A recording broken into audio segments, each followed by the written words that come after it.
Bonjour à tous et bienvenue pour un nouvel épisode de Lumière sur la presqu'île en Brière. Alors, quelle est la différence entre le jonc et le roseau?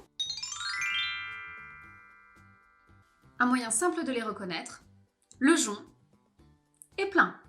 Et le roseau est creux, regardez.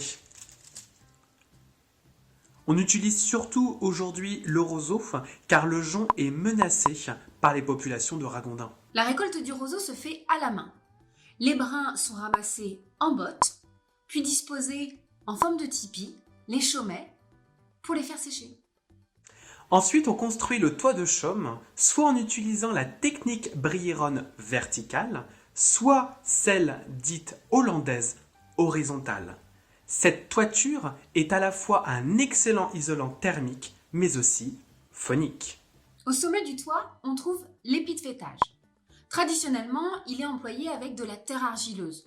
Plus souple, elle s'adapte au mouvement de la toiture. On peut alors planter et fertiliser pour que les racines se développent. Double avantage, maintenir l'ensemble et absorber l'eau. À partir des années 50, on commence à utiliser le béton. C'est plus facile, plus rapide, plus économique, mais il vieillit mal. Et avec le temps, il se fissure. Aujourd'hui, rien n'est imposé, mais on privilégie de plus en plus le fêtage traditionnel. La construction et l'entretien des toits de chaume nécessitent une importante quantité de roseaux. Mais d'où vient-il? Vient-il vraiment de Brière?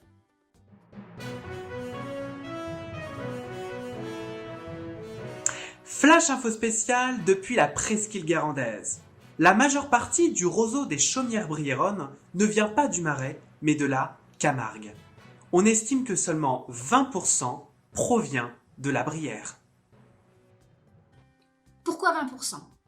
Tout simplement parce que la coupe du roseau n'a jamais pu être mécanisée en Brière, contrairement à la Camargue. C'est dû à la nature tourbeuse de son sol. Mais du coup, cela pose un problème. Les roselières ne sont plus entretenues. Petit à petit, en se décomposant, les végétaux s'accumulent dans la vase et comblent les canaux. Elles sont plus denses et n'offrent plus un habitat approprié à la faune. La restauration des roselières est ainsi un enjeu écologique majeur. Et si on allait découvrir un autre paysage, pour le prochain épisode, rejoignons la mer et la baie de la Baule. Et à très bientôt!